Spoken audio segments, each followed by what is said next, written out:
Bincang-bincang cinta, cinta bersemi saat pandemi. Masker dan vaksin mengikat janji, janji setia, setia abadi. Masker, vaksin, kau duet sejati. Ayo masker, ayo vaksin, tiada yang dapat merenggut sehatmu. Masker, vaksin, kau duet sejati. Ayo masker, ayo vaksin, tiada yang dapat merenggut sehatmu.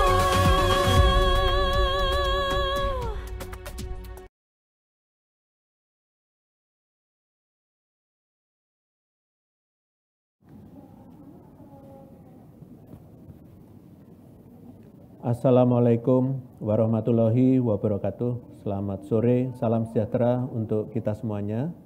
Hari ini saya akan menyampaikan perkembangan penanganan COVID-19 di Indonesia terkini. Sebelum suatu kebijakan diterapkan, tentu saja dilakukan pengamatan secara mendalam pada data perkembangan COVID-19. Perkembangan data kasus positif, kesembuhan, kematian, keterisian tempat tidur, serta cakupan vaksinasi di tingkat nasional menjadi hal-hal yang dipertimbangkan untuk menilai kesiapan Indonesia menuju transisi dan adaptasi kegiatan masyarakat. Setelah melewati puncak Omikron pada tanggal 20 Februari lalu, saat ini kasus positif COVID-19 terus menunjukkan penurunan. Karakteristik gelombang Omikron yang dialami oleh sebagian besar negara di dunia, di mana jumlah kasus cepat naik, namun turun dalam waktu yang relatif singkat, hal ini ternyata juga dialami oleh Indonesia. Dalam kurun waktu kurang lebih 1 bulan kemarin, kasus mingguan meningkat sangat tajam menjadi hampir 400.000 kasus. Saat ini, hanya berselang 2 minggu, kita berhasil menurunkan kasus hampir setengahnya menjadi 200.000 kasus. Tentunya angka ini masih tinggi dan masih menjadi tugas kita bersama untuk menurunkannya menjadi seperti sebelum puncak yang hanya berkisar 1.000 kasus dalam 1 minggu. Kabar baik lainnya adalah persentase kesembuhan pun kembali mengalami peningkatan setelah sebelumnya sempat turun drastis dari 96% menjadi 86% di tanggal 20 Februari. Saat ini persentase kesembuhan telah meningkat menjadi hampir 90%. Peningkatan kesembuhan ini dibarengi dengan mulai turunnya angka keterisian tempat tidur rumah sakit rujukan COVID-19 nasional selama 10 hari terakhir dari 38,79% menjadi 28,2%. Meski begitu, kesiagaan menuju periode transisi dan adaptasi terus ditingkatkan dengan menambah jumlah tempat tidur. Dan per tanggal 7 Maret 2022, jumlah tempat tidur isolasi di seluruh Indonesia mencapai lebih dari 94.000. Kemudian, untuk jumlah kasus aktif nasional pada pekan terakhir, memang mengalami penurunan sebesar 97.000 kasus setelah 8 pekan sebelumnya mengalami kenaikan. Tapi jika dilihat angka kasus aktif saat ini masih terbilang tinggi. Per tanggal 7 Maret 2022 tercatat jumlah kasus aktif sebanyak 448.273 kasus. Sehingga seluruh upaya penanganan COVID-19 harus terus dilakukan secara konsisten meskipun kasus di nasional sudah menunjukkan penurunan. Jika dilihat dari data kematian, meskipun kenaikan yang terjadi kemarin tidak setajam kasus positif, namun tetap menjadi prioritas penanganan. Sayangnya, di saat kasus positif mulai mengalami penurunan, nyatanya tren kematian mingguan masih mengalami kenaikan. Per tanggal 21 sampai dengan 27 Februari, terdapat sebanyak 1.708 kematian, di mana angkanya meningkat di minggu ini menjadi 2.099 kematian. Artinya, masih terdapat kenaikan 300 kematian dibandingkan minggu sebelumnya. Ingat, dalam upaya adaptasi penanganan COVID-19 di Indonesia, kita tidak mentolerir kasus kematian sedikit pun. Untuk itu, perlu ditekankan bahwa penanganan kasus positif baik tanpa gejala atau gejala ringan segera dilakukan pemeriksaan medis untuk mencegah kejadian perburukan klinis hingga kematian. Berkaca dari perkembangan kasus tersebut, maka dalam proses adaptasi dengan pandemi COVID-19 ini, kita masih harus terus berupaya menekan angka kematian. Dalam periode 21 Januari sampai dengan 6 Maret, dari 8.230 pasien yang meninggal di rumah sakit, ini sebesar 51% diantaranya memiliki komorbid, 56% lansia, dan 70% belum divaksinasi lengkap. Ini artinya sangat penting melindungi lansia dan kelompok rentan dengan pengawasan protokol kesehatan dan meningkatkan cakupan vaksinasi dosis lengkap. Berkaitan dengan vaksinasi, perlu saya tekankan bahwa saat ini sudah beredar berbagai varian COVID yang berdampak pada menurunnya efektivitas vaksin. Turunnya efektivitas vaksin tentunya juga berdampak pada kekebalan komunitas yang terbentuk. Di sisi lain, pengembangan vaksin membutuhkan waktu dan tidak dapat menyusul kecepatan munculnya varian baru. Untuk itu, jaminan kekebalan komunitas yang terbaik dapat dicapai dengan melakukan vaksinasi semaksimal mungkin penduduk Indonesia. Bahkan, hingga lebih dari 70% populasi jika memang memungkinkan. Sayangnya, laju suntikan vaksinasi saat ini menunjukkan tren penurunan dan per bulan Maret belum menunjukkan kenaikan. Padahal berdasarkan data vaksin pemerintah yang diolah dari laman Our World in Data per 6 Maret 2022, jumlah penduduk yang telah divaksin dosis lengkap baru 53,5%. Sementara jumlah penduduk yang sudah divaksin dosis 1 sudah mencapai 69,48% atau hampir mencapai 70% populasi.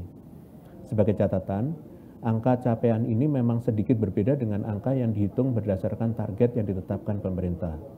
Namun, metode penghitungan berbasis populasi dapat menggambarkan capaian vaksinasi dengan lebih representatif dan sejalan pula dengan data yang dipublikasi oleh berbagai organisasi kesehatan dunia termasuk WHO. Kita perlu bersyukur bahwa di tengah keterbatasan stok dan akses vaksin di dunia, kita telah melebihi capaian dosis pertama di dunia dan hampir menyusul capaian vaksin dosis lengkap dunia. Untuk itu, mari kita manfaatkan sebaik mungkin akses tersebut dengan terus meningkatkan capaian vaksin, utamanya vaksin dosis lengkap dan booster.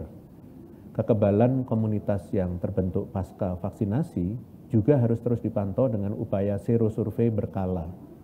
Ingat, kekebalan komunitas adalah jaminan produktivitas masyarakat yang aman COVID di tengah masa adaptasi ini. Selain itu, yang tak kalah penting, penanganan cepat dan terkoordinir hingga level terkecil menjadi kunci menekan fatalitas dari COVID-19. Hal tersebut merupakan peran dari posko penerapan PPKM Mikro di tingkat desa atau kelurahan. Namun, selama 5 bulan terakhir, jumlah kinerja PPKM Mikro mingguan mengalami tren penurunan. Pada gelombang Delta di bulan Juli tahun 2021 lalu, jumlah kinerja posko PPKM Mikro sempat mencapai 5,5 juta laporan. Sayangnya di minggu ini angkanya turun drastis hingga mencapai minus 81% atau hanya sekitar 1 juta laporan. Hal ini juga sejalan dengan penurunan jumlah desa atau kelurahan yang kepatuhan protokol kesehatannya rendah. Dari total desa atau kelurahan di Indonesia, sebesar 27% diantaranya tidak patuh memakai masker dan 26% diantaranya tidak patuh menjaga jarak. Tentunya hal ini disayangkan karena dengan mulainya memasuki periode transisi dan adaptasi kegiatan masyarakat saat ini, perlindungan kita bertumpu sangat besar pada pelaksanaan protokol kesehatan yang disiplin. Protokol kesehatan adalah harga mutlak yang tidak dapat ditawar. Posko PPKM Mikro bertugas melakukan pengawasan hingga level terkecil, maka dari itu sangat penting untuk kinerjanya dan pembentukan posko baru dapat terus ditingkatkan. Untuk itu, dimohon kepada seluruh kepala daerah dari mulai gubernur, bupati, wali kota hingga kepala desa dan lurah untuk kembali memantau pembentukan posko dan pelaporan kinerja posko daerahnya.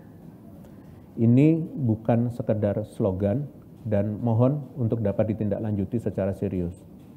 Peningkatan kinerja sekecil apapun, bahkan pada level terkecil sekalipun, sangat bermakna dan besar kontribusinya dalam penanganan COVID-19, terutama menekan angka kematian. Selanjutnya, saya akan menjelaskan perkembangan terbaru kebijakan berlapis pengendalian COVID-19 nasional dalam rangka adaptasi menuju masyarakat yang semakin produktif dan aman beraktivitas di masa pandemi. Dengan dikeluarkannya instruksi Menteri Dalam Negeri nomor 15 tahun 2022, maka secara resmi PPKM di wilayah Pulau Jawa Bali diperpanjang dengan penyesuaian level kabupaten kota sesuai data dalam seminggu terakhir. Diketahui bahwa saat ini khusus wilayah aglomerasi Jabodetabek dan Surabaya Raya turun ke level 2, sedangkan untuk wilayah DIY, Kota Magelang, Kota Madiun masih berada di level 4. Khusus wilayah di luar aglomerasi terdapat 2 kabupaten yang naik ke level 3, yaitu Kabupaten Grobogan dan Kabupaten Pacitan. Kemudian 5 kota yang turun ke level 3, yaitu Kota Cilegon, Kota Sukabumi, Kota Cirebon, Kota Salatiga, dan Kota Tegal. Dan 5 kabupaten kota yang turun ke level 2, yaitu Kabupaten Sukabumi, Kabupaten Cirebon, Kabupaten Tulungagung, Kota Probolinggo, Kabupaten Pasuruan, dan Kabupaten Jember. Kami berterima kasih kepada daerah yang telah berupaya keras memperbaiki kondisi kasus. Sedangkan untuk daerah yang masih mengalami kenaikan level untuk melakukan aksi cepat dan tanggap untuk mengevaluasi kepatuhan protokol kesehatan maupun cakupan vaksinasi lengkap dan boosternya. Selain itu, sesuai arahan Presiden dan keputusan bersama tingkat menteri, telah diputuskan pembaharuan kebijakan, yaitu terkait protokol kesehatan pelaku perjalanan luar negeri atau PPLN yang tertera dalam Surat Edaran Satgas nomor 12 tahun 2022. Adanya pembaharuan pada pertama, pemberlakuan kewajiban pemantauan kesehatan selama 1 kali 24 jam untuk PPLN yang sudah divaksin dosis kedua atau ketiga. Kewajiban tes ulang COVID-19 tetap berlaku, baik entry test di pintu kedatangan secara terpusat maupun di hari ketiga secara mandiri setelah menyelesaikan kewajiban pemantauan kesehatan. Yang kedua, penetapan durasi karantina selama 7 kali 24 jam untuk PPLN yang telah menerima vaksin dosis pertama dan PPLN yang tidak dapat divaksinasi akibat kondisi kesehatan khusus atau penyakit komorbid. Kewajiban tes COVID-19 ulang tetap berlaku pada kategori ini, baik entry test di pintu kedatangan maupun exit test di hari ke-6 karantina yang keduanya dilakukan secara terpusat. Yang ketiga, karantina atau pemantauan kesehatan secara mandiri maupun terpusat tidak diberlakukan bagi PPLN khusus yang masuk ke Indonesia melalui pintu masuk di wilayah Bali, Batam, atau Bintan. Pembaruan ini berlaku efektif sejak hari ini 8 Maret 2022. Terkait protokol kesehatan pelaku perjalanan dalam negeri atau PPDN yang tertera dalam Surat Edaran Satgas nomor 11 tahun 2022, adanya pembaruan pada syarat dokumen perjalanan domestik di Indonesia pada tiap moda transportasi dengan tujuan seluruh wilayah di Indonesia diseragamkan, yaitu menjadi pertama, tidak diperlukannya hasil negatif pemeriksaan COVID-19 untuk bepergian bagi PPDN yang telah divaksin dosis kedua atau ketiga dengan bukti sertifikat vaksin. Yang kedua, diwajibkan melampirkan hasil negatif COVID-19 baik berupa hasil tes antigen maksimum 1 kali 24 jam atau hasil tes RT-PCR maksimal 3 kali 24 jam sebelum keberangkatan bagi PPDN yang baru divaksin dosis pertama dan bagi PPDN yang karena kondisi kesehatan khusus atau penyakit komorbid tertentu tidak dapat divaksinasi. Sebagai catatan, PPDN yang belum bisa divaksinasi akibat kondisi kesehatan tertentu wajib menunjukkan surat keterangan dokter dari rumah sakit pemerintah setempat sebagai tambahan persyaratan dokumen perjalanan. Pembaharuan ini berlaku efektif sejak 8 Maret 2022. Terkait protokol kesehatan pada kegiatan pariwisata dan resmi berskala internasional di wilayah Batam, Bintan, dan Bali yang tertera dalam surat edaran Satgas nomor 13 tahun 2022, adanya pembaharuan pada pertama, tidak diberlakukannya kewajiban karantina dan pemantauan kesehatan secara mandiri maupun terpusat bagi PPLN yang masuk ke wilayah Indonesia melalui titik masuk di Batam, Bintan, dan Bali. Khusus PPLN yang tidak berdomisili di Batam, Bintan, dan Bali diwajibkan menunjukkan bukti konfirmasi pemesanan dan pembayaran paket wisata, di mana kewajiban ini dikecualikan untuk PPLN WNI yang memiliki KTP sebagai warga domisili asli daerah tersebut. Khusus di wilayah Bali, bukti konfirmasi pemesanan dan pembayaran paket wisata yang dapat diterima yaitu yang berlaku selama minimal 4 hari. Sebagai tambahan terkini, pintu masuk yang dapat dilalui untuk memasuki wilayah Batam dan Bintan yaitu Bandar Udara Internasional Hang Nadiem dan Pelabuhan Batam untuk PPLN yang akan memasuki wilayah Batam, atau Bandar Udara Raja Haji Fisabilillah, Pelabuhan Bintan, dan Pelabuhan Tanjung Pinang bagi PPLN yang akan memasuki wilayah Bintan. Yang kedua, kewajiban tes ulang tetap dilakukan untuk PPLN dengan tujuan Batam, Bintan, dan Bali berupa testing RT-PCR pada hari ketiga setelah kedatangan. Sebagai tambahan, sudah tidak berlaku lagi kewajiban melakukan tes COVID-19 sebelum memasuki tiap tempat dalam kawasan bubble maupun exit test untuk menyelesaikan perjalanan. Yang ketiga, penyelenggaraan kegiatan resmi berskala internasional di Bali, Batam, dan Bintan merujuk kepada protokol kesehatan sistem bubble yang telah diterapkan pada rangkaian kegiatan pertemuan G20 di Indonesia sesuai surat edaran Satgas nomor 6 tahun 2022. Pembaruan ini berlaku efektif sejak 8 Maret 2022 dan terkait protokol kesehatan acara besar MotoGP di Mandalika yang tertera pada surat edaran Satgas nomor 14 tahun 2022, adanya pembaruan pada yang pertama, kewajiban testing sebelum keberangkatan dan entry test bagi penonton berdasarkan asal wilayah kedatangan. Bagi penonton yang tergolong PPDN, tidak wajib melakukan testing jika sudah divaksin kedua atau ketiga. Sedangkan penonton yang tergolong PPLN tetap wajib menyertakan hasil negatif RT-PCR maksimal 2 kali 24 jam sebelum keberangkatan dari wilayah asalnya, serta wajib melakukan entry test atau RT-PCR. Jika positif, maka PPLN wajib melakukan isolasi sesuai prosedur yang berlaku.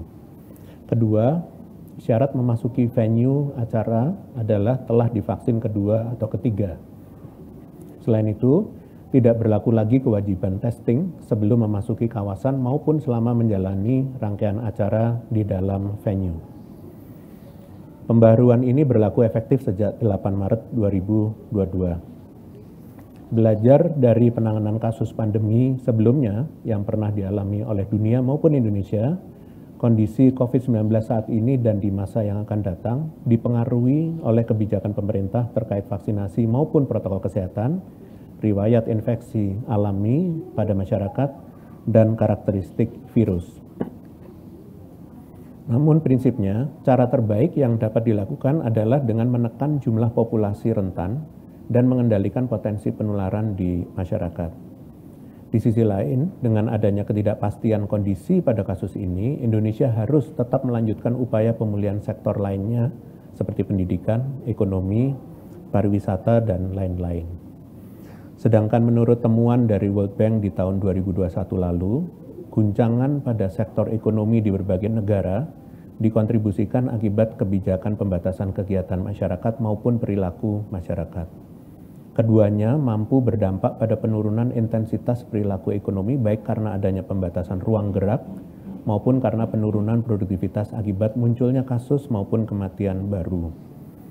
Walaupun dengan penyesuaian kebijakan pemerintah terkini, yaitu tanpa adanya beberapa pelonggaran yang diberlakukan pada persyaratan aspek mobilitas, penerapan pencegahan pada komunitas harus semakin kuat. Apabila berkaca pada kondisi saat ini, sangat diperlukan komitmen dan kesadaran yang besar bagi tiap daerah maupun masing-masing individu untuk mandiri dan inisiatif berkontribusi dalam mengendalikan kasus, dengan cara menjalankan protokol kesehatan ketat dengan sebaik mungkin dan mempercepat pemenuhan vaksin dosis lengkap serta booster. Jika kepatuhan individual dan segmentatif tiap daerah semakin optimal diterapkan secara kolektif, maka penurunan kasus COVID-19 akan terus membaik dan signifikan. Sebagai penutup, saya hendak mengingatkan bahwa sudah genap 2 tahun kita hidup berdampingan dengan COVID-19. Bersamaan dengan adanya perubahan kebijakan yang telah disampaikan sebelumnya, saya ingin mengingatkan kembali bahwa saat ini setiap individu masyarakat memiliki tanggung jawab lebih besar dalam menjaga kedisiplinan protokol kesehatan diri masing-masing. Semoga seiring dengan berbagai penanganan COVID-19 yang telah dilakukan selama ini, kita mampu belajar dan terus berusaha meningkatkan ketahanan bangsa dalam menghadapi kedaruratan di masa yang akan datang. Sekian konferensi pers hari ini, saya lanjutkan dengan sesi tanya-jawab media. Terima kasih. Terima kasih Prof. Wiku. Sudah masuk beberapa pertanyaan dari rekan-rekan media. Pertanyaan yang pertama dari theo.medcom.id serta Gita dari VOA.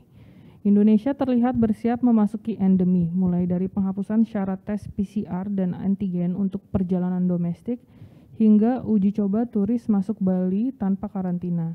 Seperti apa roadmap dan strategi transisi pandemi menuju endemi yang disiapkan pemerintah? Apakah ada patokan dan indikator khusus untuk menentukan peralihannya? Terima kasih. Baik, terima kasih untuk medcom.id dan VOA. Jadi pada prinsipnya istilah endemik digunakan untuk menggambarkan keberadaan sebuah penyakit yang cenderung terkendali karena jumlah kasus yang rendah secara konsisten, dengan luas daerah terdampak dan durasi yang beragam di tiap daerah. Dan penetapan status endemi merupakan otoritas Badan Kesehatan Dunia atau WHO, karena untuk mengubah pandemi yang berdampak pada banyak negara diperlukan perbaikan kondisi kasus juga secara global.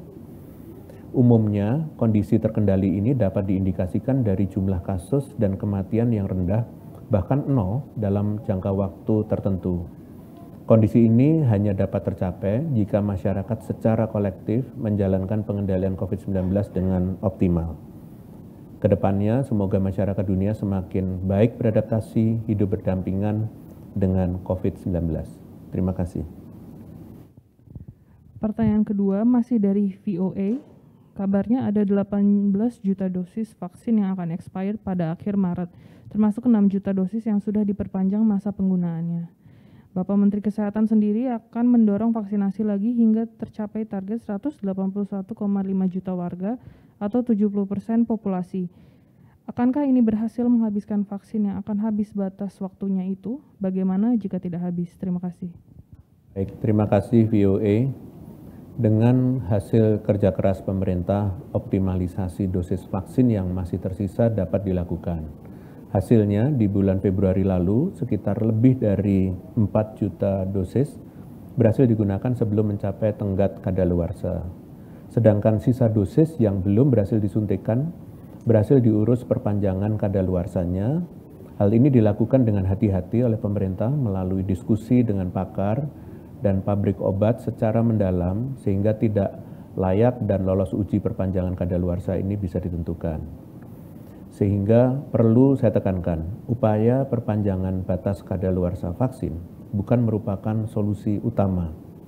Upaya ini dilakukan semata-mata agar stok vaksin yang sudah ada tidak terbuang sia-sia. Untuk itu, kunci utama untuk memaksimalkan penggunaan vaksin yang sudah tersedia adalah perencanaan yang baik yang melingkupi aspek logistik, tenaga vaksinator, maupun redistribusi ke daerah lain yang membutuhkan.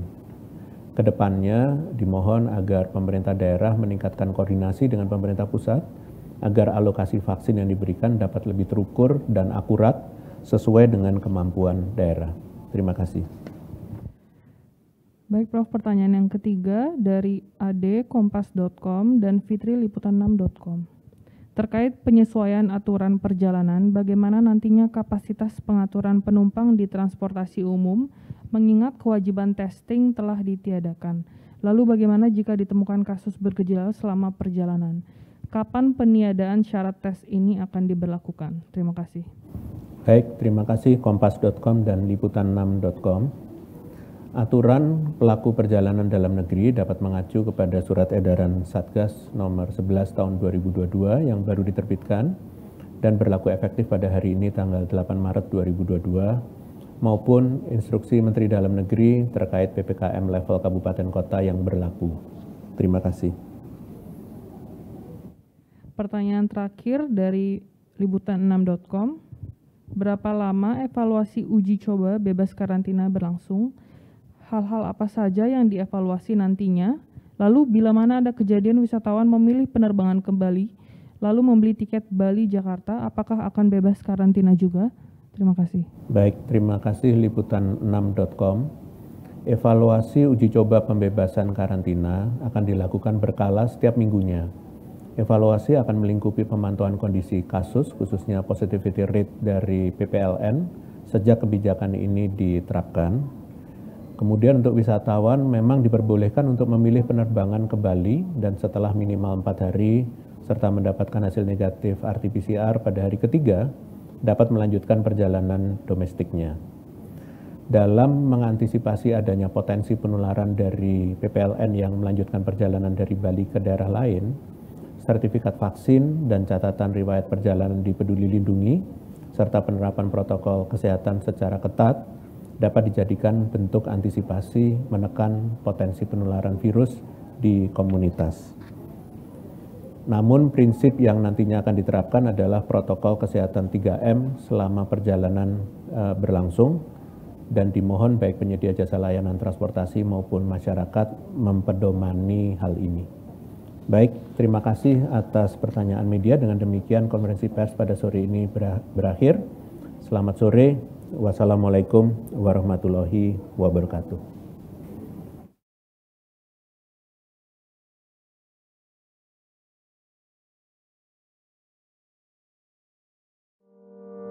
Pandemi hanya akan pergi bila kita saling peduli. Sebab bila tidak, gelombang baru datang dan pergi. Berani mengingatkan orang lain untuk lindungi diri, saling jaga, mau menerima dan rela memberi. Kencangkan lagi maskermu. Kurangi mobilitas dan hanya untuk yang perlu. Rutin olahraga dan vaksinasi lengkap demi imunitasmu. Kita percaya, kita pasti bisa.